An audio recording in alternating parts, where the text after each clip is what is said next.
The Lakers have reportedly talked to the Rockets about a trade for PJ Tucker. The Lakers are one of several organizations who have tried to put a deal together for PJ Tucker, who appears set to sit out until the Rockets deal him. We already knew that the Lakers were interested in a trade for Houston Rockets forward PJ Tucker, but after the disgruntled veteran sat out of Houston's 14th loss in a row on Thursday night, Adrian Wojnarowski of ESPN dropped the bomb. The Lakers have officially had discussions with the Rockets about Tucker. According to Wojnarowski, they aren't the only team to have done so. The Milwaukee Bucks, Los Angeles Lakers, Miami Heat and Brooklyn Nets are among teams who've discussed possible deals with the Rockets in recent weeks, sources said. So far, the Rockets' preference for a young, productive rotation player in trade talks has been a sticking point with teams, which haven't been willing to part with that kind of an asset for a 35-year-old on an expiring contract, sources said. As we previously covered, the Lakers have young, productive rotation players like Kyle Kuzma and Talen Horton-Tucker, but not the salary ballast to make a deal involving them work very easily mid-season. However, if the Rockets are willing to be flexible on how young the productive rotation player is, the Lakers may have something that could work via ESPN's trade machine.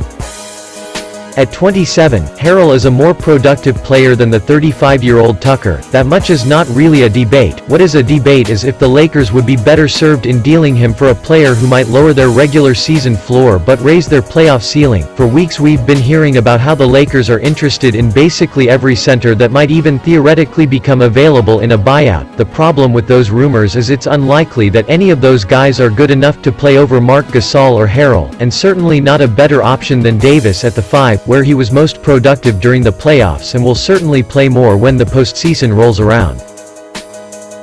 With Tucker, the Lakers would get a supercharged version of the type of small ball 4 that Markieff Morris served as for them in the bubble last season, getting a stouter defender and better career shooter. Morris has made slightly more this season, but Tucker is better over the course of his career. That would have the potential to make the Lakers' best lineups even better, and give them the room to sign the more traditionally sized backup center they clearly desire on the buyout market. For the Rockets, this deal would give them a younger, better player in a vacuum who they could try to re-sign this summer rather than losing Tucker for nothing.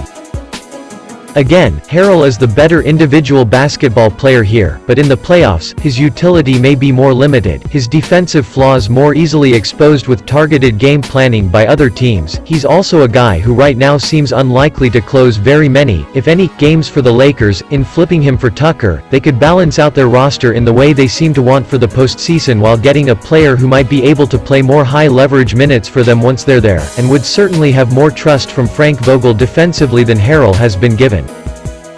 The trade deadline is March 25th, and this surely won't be the last we hear about Tucker.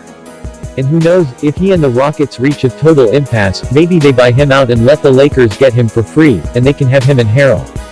Or maybe he really is washed, and won't be better in a winning situation. That's always possible. But this is the type of gamble that might be worth making, and at the very least, Tucker will be a name to watch over the next 2 weeks as the Lakers figure out what tweaks they want to make to their roster.